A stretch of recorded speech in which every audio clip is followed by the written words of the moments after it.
할렐루야.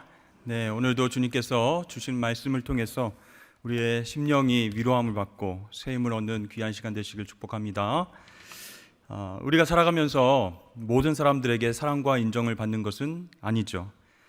모든 사람들이 나를 부모님처럼 귀여워해주고 사랑해주고 아껴주지는 않는다는 것입니다.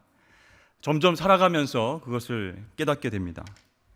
심지어는 이제 사회생활을 한 지도 오래됐는데 무시하는 사람도 있고 조롱하는 사람도 있고 비판하는 사람들도 가끔 우리 주변에 있다는 것이죠.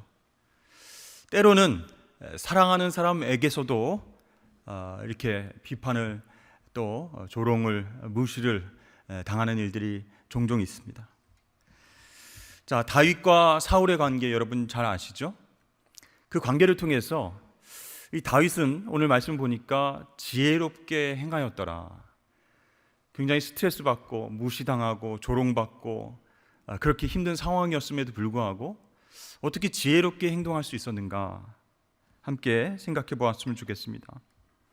이 다윗은요, 사울에게 전에는 받아보지 못한 정말로 큰 시련과 어려움을 경험하게 됩니다.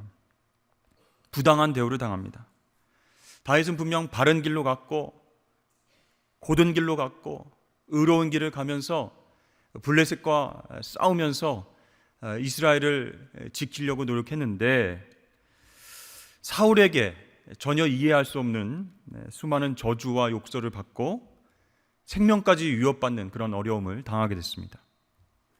참 억울한 거죠. 자기는 이스라엘을 블레셋으로부터 지키고자 그렇게 열심히 노력하고 싸우고 나라를 위해서 충성을 다했는데 사울 왕은 그걸 인정하지 않는 것입니다. 사울이 스트레스를 받고 고민이 많고 악령이 틈탔어요. 그래서 그 아픈 영과 몸을 치료하기 위해서 다윗이 수금을 타서 치료를 해주었습니다. 요즘 말로 하면 음악 테라피를 통해서 그 마음에 평안을 주려고 열심히 노력했죠.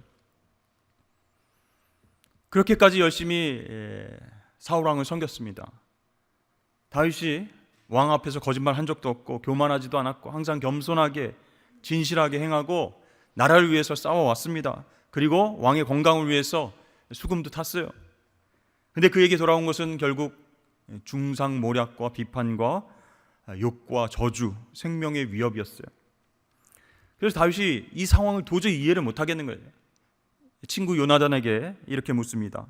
사무엘상 20장 1절에 다윗이 라마나요스에서 도망하여 요나단에게 이르되 내가 무엇을 하였으며 내 죄악이 무엇이며 내 아버지 앞에서 내 죄가 무엇이기에 그가 내 생명을 찾느냐?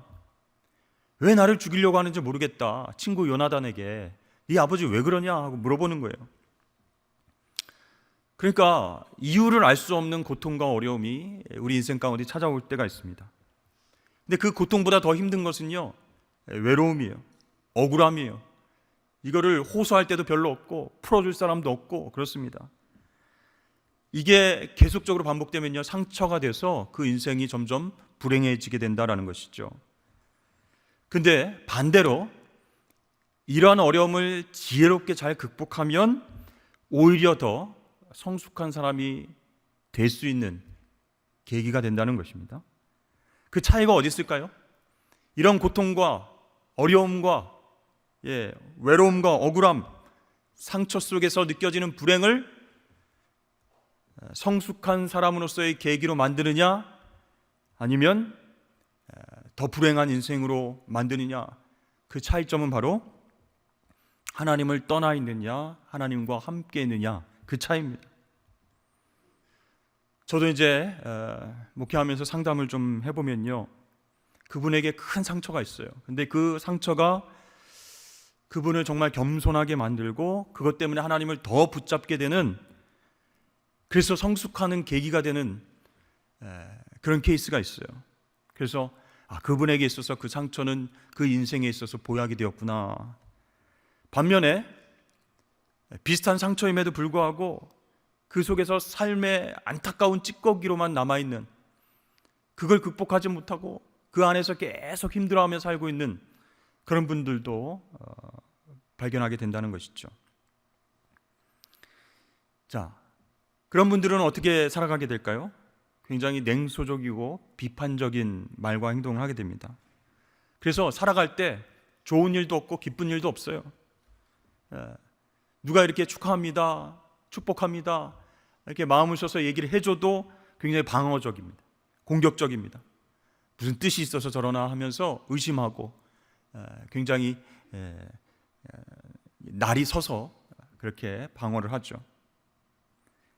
그러니까 여러분 옆에 분들을 잘 보십시오. 겉으로는 굉장히 멀쩡해 보이신 것 같아도 어떤 상황 가운데 놓이면 그 사람은요 속에 있는 것이 나오게 되어 있는 거예요. 그분이요 정말 평소에 아무리 인격적으로나 지성적으로나 영적으로나 너무 나이스하고 괜찮아 보여도 어떤 어려운 상황 가운데 있으면 그분의 속에 있는 것이 무엇인지가 드러나게 된다는 것이죠. 자, 오늘 본문에서 하나님은 다윗과 함께 하셨습니다. 다윗이 그 큰 고통과 어려움 속에서도 주님과 함께 했기 때문에 그 어려움과 고통을 경험하는 그 사이에 성숙하게 되었다는 것이죠. 훈련받게 되었다는 것이죠. 누굴 통해서요? 사울 왕을 통해서. 그렇게 힘들게 하고 스트레스를 주고 쫓아다니고 생명의 위협을 주는 그 사울을 통해서 하나님만 더 적극적으로 의지함으로 말미암아 성숙한 다윗으로 성장하게 됐다라는 것이죠. 여러분, 하나님 떠난 인생의 마음 상태는 어떨까요? 우리들 안에는요 내 인생은 내가 선택하고 내가 결정하고 내가 지혜롭게 판단하고 열심히 노력하면서 사는 것이야, 이런 자기 주장이 다 있습니다. 그래서 그쪽으로만 집중적으로 생각하시는 분들은 인생은 내가 마음먹기에 달렸다, 내가 노력하는 대로 이루어질 수 있다, 이렇게 열심히 살아가죠. 그것이 어떤 의미에서 자기 의가 되는 것입니다. 그리고 그렇게 살아가지 못하는 사람들을 바라보면 무시하고 비난하게 됩니다. 그런데 그런 분들은요 최선을 다하고 열심히 노력하다가 실패하면요 거기서 좌절을 겪습니다. 네, 자기 자신을 괴롭히고 자기 자신을 심판하고 그 마음에 평안이 없는 거예요. 늘 불안과 걱정, 근심이 계속적으로 넘쳐납니다. 자기가 실패한 것, 자기가 못한 일에 집착을 하게 되고 내가 왜 이걸 못했을까? 왜 이것도 잘 해결하지 못했을까? 무능한 자신을 탓하고 탓합니다. 이런 분들은요 좋고 싫음이 굉장히 뚜렷해요. 내 기준으로 생각해서 평가하기 때문에 이건 좋은 것, 이건 나쁜 것, 저분은 좋은 사람, 이분은 나쁜 사람, 이렇게 딱 뚜렷합니다. 남들이 보면 굉장히 신념이 강한 것처럼 보이지만 사실 그것은 자기중심적으로 사는 모습이다라는 것이죠. 여러분, 그것이 하나님을 떠난 사람들의 특징이라고 할 수 있습니다. 그 사람들은 한마디로 마음 가운데 평안이 없어요. 자기 중심적으로 살기 때문에, 자기 기준이 있기 때문에 거기서 벗어나면 불안한 거예요. 두려운 거예요. 그래서 자기가 이뤄놓고 성취한 것이 있을 때, 눈에 보일 때는 평안한데 그게 잘 안 될 때, 실패할 때, 자신이 이뤄놓은 것이 무너지려고 할 때 불안하고 초조하고 걱정, 근심, 두려움이 막 찾아오는 것입니다. 그 부분이 위협받으면, 제가 정말 자기가 사랑하고 있는, 정말 소중히 여기는 것들이 막 흔들리고 있을 때, 위협을 받을 때, 그때 더 증세가 심각해진다라는 것이죠. 오늘 본문에서 사울은요 하나님을 떠난 사람의 대표적인 모습을 보입니다. 여러 가지 증상이 나오는데 첫 번째, 상한 감정이에요. 사울 왕은요 다윗과 비교당한 것 정말 불쾌하게 생각을 했습니다. 본인은 왕이고 다윗은 그냥 이스라엘을 위해서 열심히 싸우는 군사일 뿐인데 왕의 입장에서 보면 불쾌할 게 없거든요. 나라를 위해서 이렇게 열심히 싸우고 골리앗과 싸워서 이기고 블레셋과 전투에서 이기고 너무 자랑스럽잖아요. 그런데 여인들이 부르는 노래에 완전히 스트레스를 받아요. 사울의 죽인 자는 천천이고 다윗은 만만이다. 이 천천과 만만의 차이 때문에 기분이 확 상한 거예요. 모든 영광을 자기가 받고 싶은데 그것을 다윗이 뺏어가고 있다 생각하니까 열등감과 분노가 일어나기 시작했습니다. 그래서 여러분, 사울의 무너지는 과정, 하나님을 떠나는 과정, 첫 번째로 나타나는 것이 상한 감정이라는 것이요.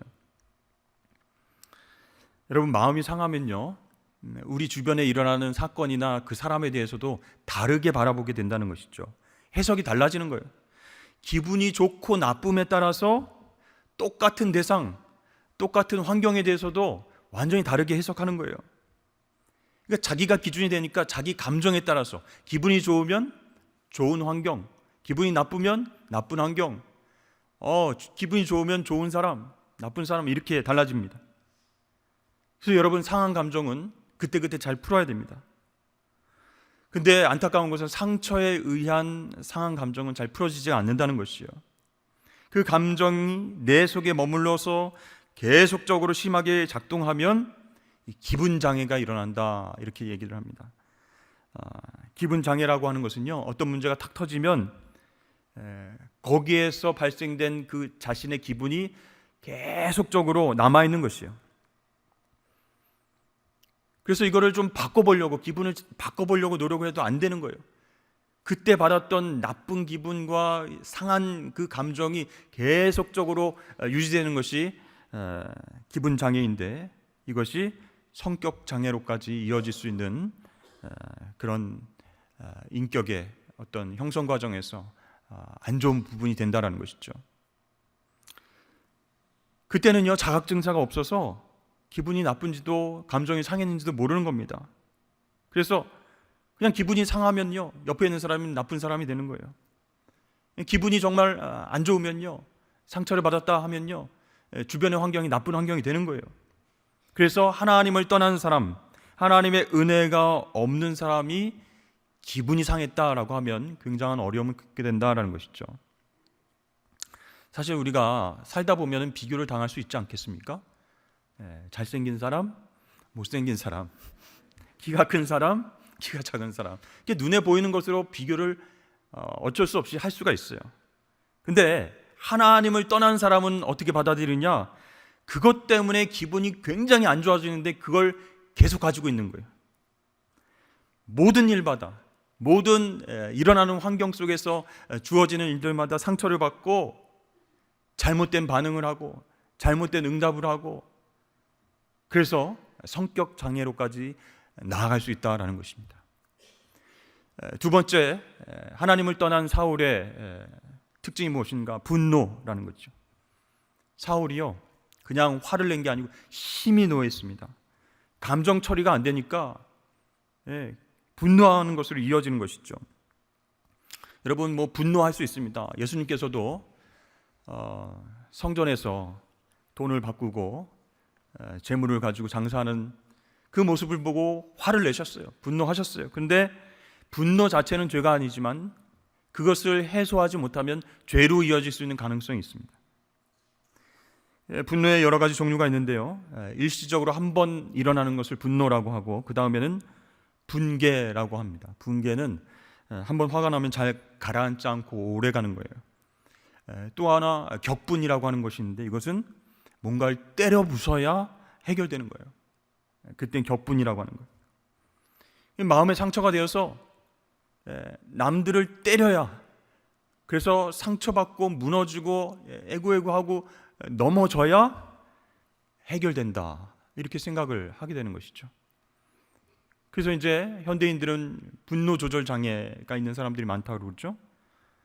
격분된 상태에서 때려야, 부셔야 그게 속이 시원한 거죠. 우리도 사실 인간인지라 기분이 나쁠 수도 있고 화를 낼 수도 있어요. 그런데 우리가 이야기하는 분노는 그것과는 다르다는 것이죠. 원하지 않는 대상에게 원하지 않는 방법과 예상치 못한 강도로 예상치 못한 시간에 터지는 것이, 그게 제일 문제라는 거예요. 한 대 맞고 한 대 정도 때리는 그 정도가 아니라 한 대를 맞았는데 세 대 때려야 되겠다, 이래가지고 격분하는 상태.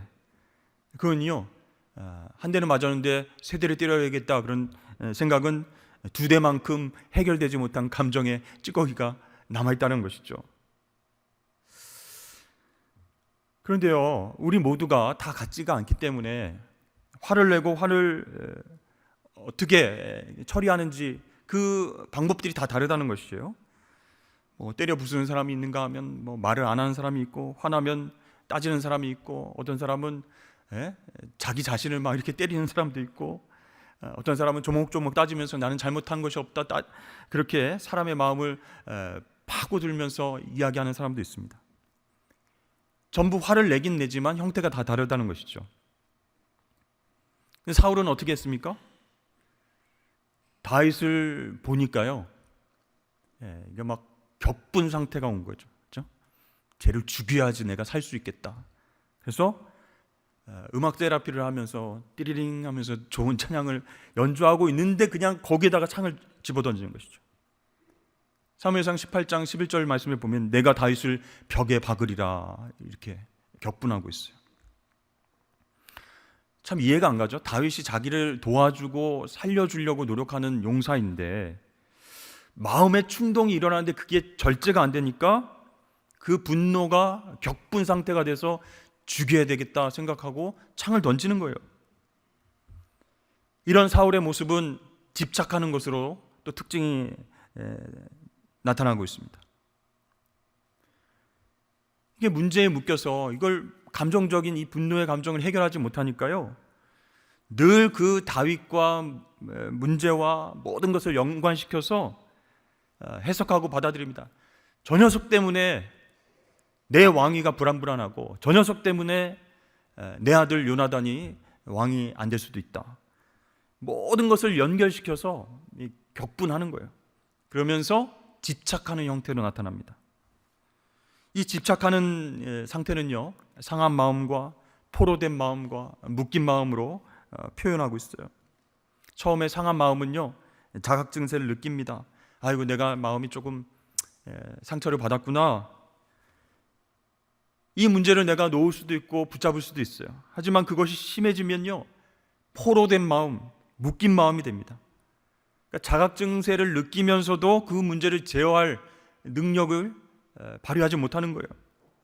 그래서 이러면 안 되지 하면서도 실패하고 감정적으로 행동하고, 내가 이렇게 살아서는 안 되겠지, 하나님께서 기뻐하시지 않겠지 하면서도 제어가 안 되는, 그래서 상한 마음이 포로된 마음, 묶인 마음으로 발전하게 되면요, 이게 완전히 자신의 마음과 감정에 갇혀버리게 됩니다. 우울증, 강박증, 편집증으로 나타나게 된다는 것이죠. 그러면요, 그런 정신적인 증상이 자신의 육체를 딱 묶어버리게 된다는 것이죠. 말을 안 듣는 거예요. 그러면 안 되는데 하면서도 다윗에게 창을 던지는 것이에요. 현재가 아니라, 미래가 아니라 과거 속에 갇혀서 저 녀석 때문에, 저 녀석을 찬양하고 높이는 여인들의 그 노랫소리 때문에 내가 왕위를 계속 편안하게 누리지 못하고 우리 아들도 불안한 거다. 과거 속에 갇혀서 살아가는 거예요. 여러분, 사울이요, 참 불쌍한 인생입니다. 얼마나 고통스러웠을까요? 그가 바라볼 때 다윗의 모든 것이 아픔이었어요. 다윗의 말과 다윗의 행동과 다윗의 눈빛과 다윗이 요나단과 친하게 지내는 것, 그 다윗에 관한 모든 것이 자기에게는 상처와 같은 아픔이었어요. 그 얼마나 힘들었을까요?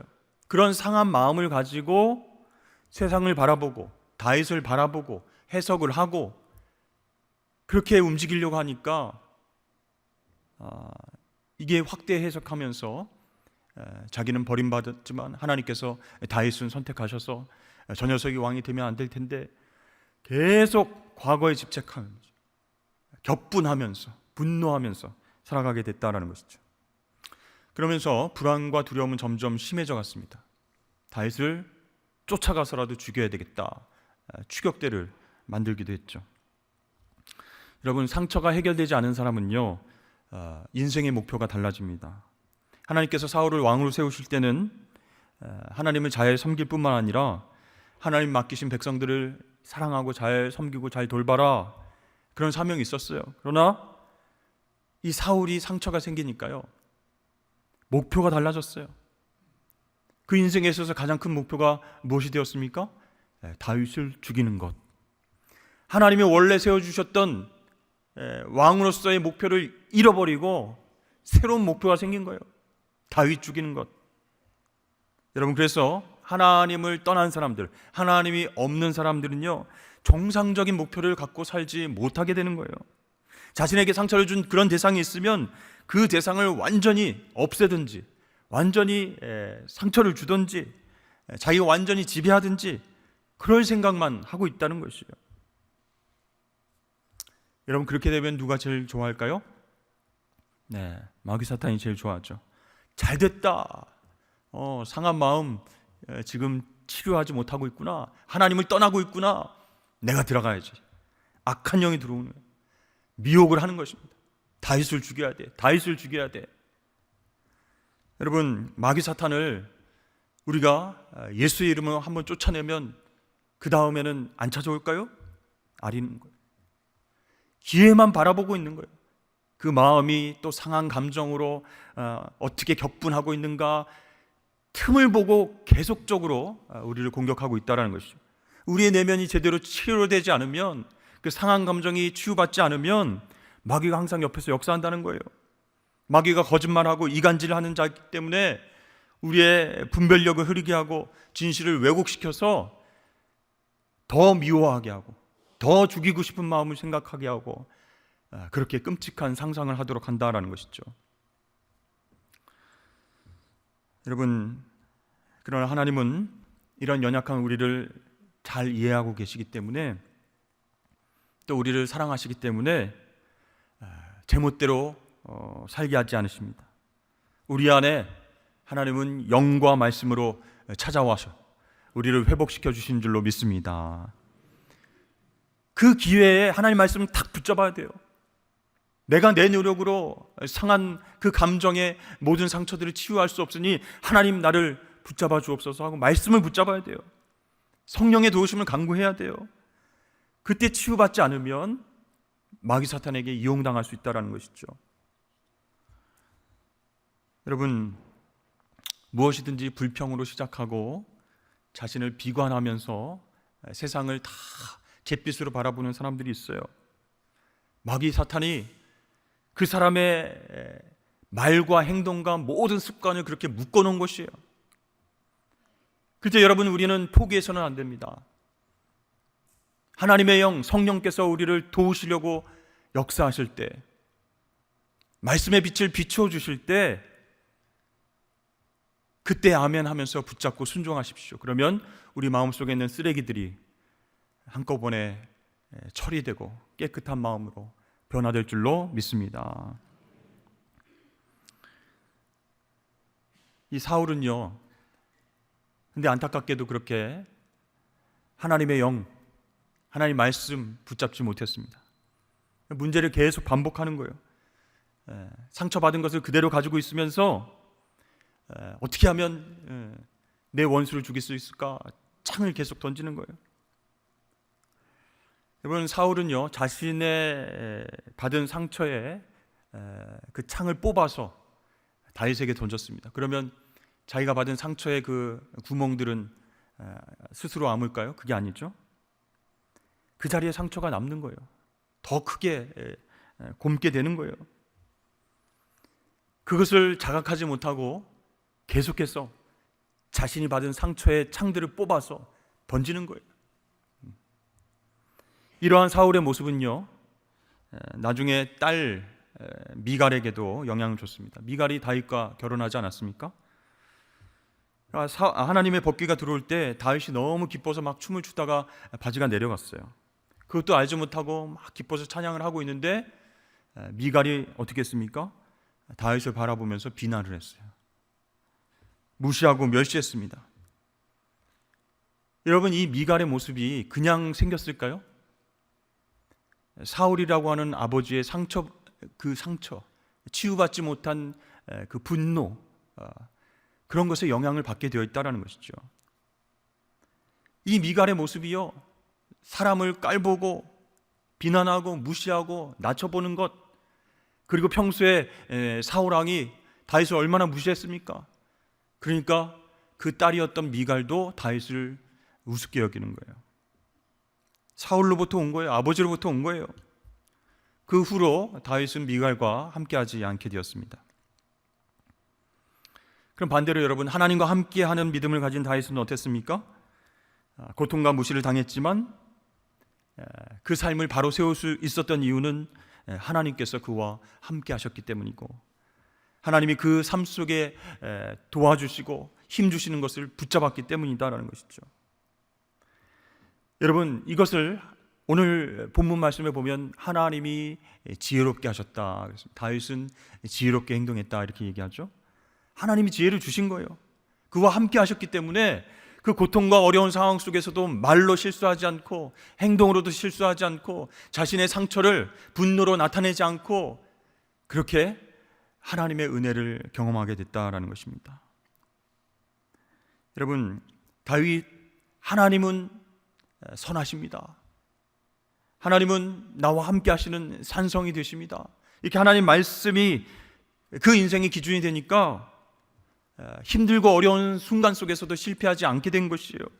진리의 길을 뚜벅뚜벅 계속해서 걸어갈 수 있게 되었습니다. 빌립보서 2장 3절에서 5절까지 말씀, 아무 일에든지 다툼이나 허영으로 하지 말고 오직 겸손한 마음으로 자기보다 남을 낮게 여기고 각각 자기를 돌볼 뿐더러 또한 각각 다른 사람 되기를 돌아보아 나의 기쁨을 충만케 하라. 너희 안에 이 마음을 품으라. 곧 그리스도 예수의 마음이니. 아멘.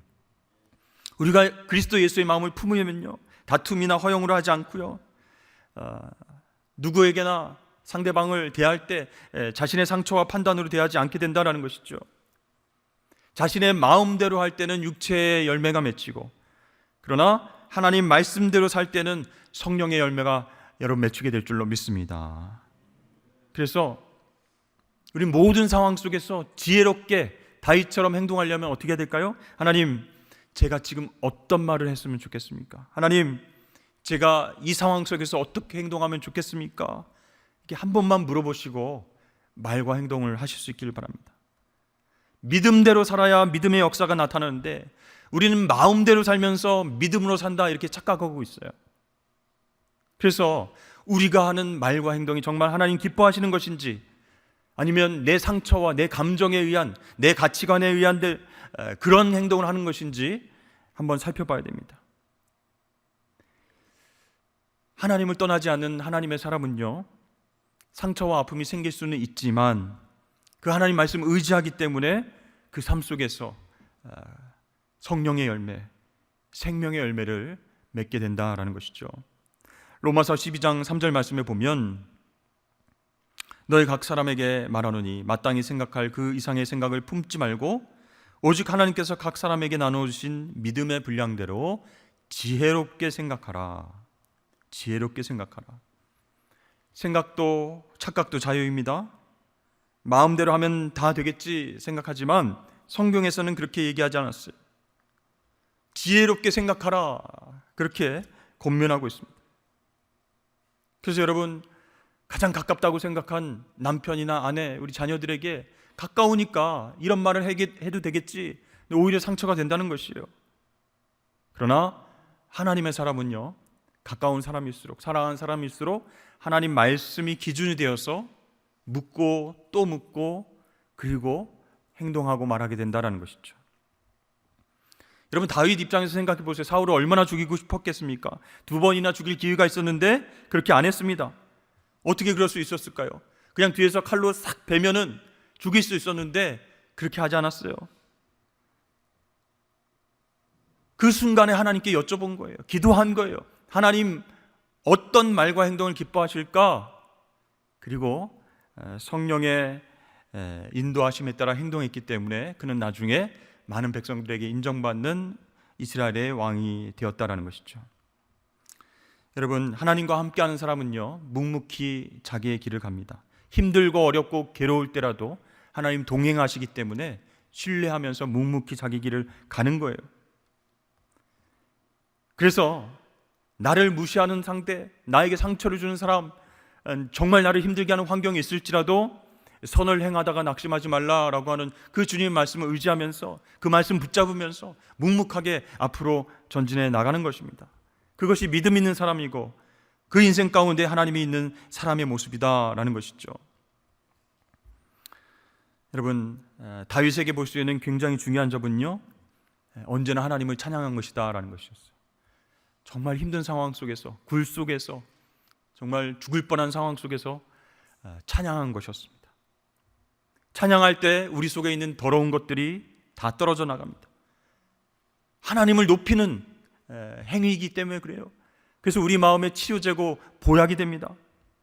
찬양은 하나님의 살아계심을 인정하는 것이고요, 하나님께서 내 인생 가운데 역사하시는 주인 되신 것을 신뢰하는 감사의 고백입니다. 그래서 다윗은 그 상황 가운데서 하나님을 계속 찬양한 거예요. 시편을 계속 써내려 간 것입니다. 그렇기 때문에 다윗은 참 지혜로운 사람이다, 이렇게 할 수 있어요. 시편의 절반이나 다윗이 지었다라는 사실은 그가 얼마나 힘들었는가라는 것을 반증하는 것이죠. 어려움과 유혹이 많았다는 거예요. 그래서 다윗은 하나님 앞에 그 마음을 다 내려놓고 토로하면서 하나님을 찬양하고 있었습니다. 나의 반석과 요새 되시는 하나님, 피할 산성 되시는 하나님, 하나님이 나의 피난처 되십니다. 나를 보호하여 주시니 감사합니다. 여러분, 하나님 사람은 상처와 아픔이 있더라도 그 속에 은혜와 감사의 찬양이 있는 줄로 믿으시길 바랍니다. 기도할 힘이 없어요. 말씀 붙잡을 용기가 없어요. 그러면 찬양하십시오. 하나님을 높이십시오. 어렵고 힘들 때 하나님을 찬양하십시오. 그때 하나님께서 우리 속에 있는 상처와 더러운 것들이 깨끗하게 씻겨지는 놀라운 역사를 허락하실 줄로 믿습니다. 여러분, 우리는 이 땅에서 상처를 전혀 안 받고 살 수 없습니다. 아픔과 상실과 결핍을 겪으면서 나쁜 마음이 하루에도 수백 번 왔다 갔다 하는 그런 존재예요. 그때 여러분, 내 자아가, 내 상처가 나를 주장하게끔 그냥 두지 마십시오. 하나님의 말씀이 나를 주장하게끔 하시고 나의 입술이 하나님을 찬양하게 하셔서 그 위기를 넘기시고 다윗처럼 성숙한 하나님의 자녀로 승리하시게 되길 주의 이름으로 축복합니다.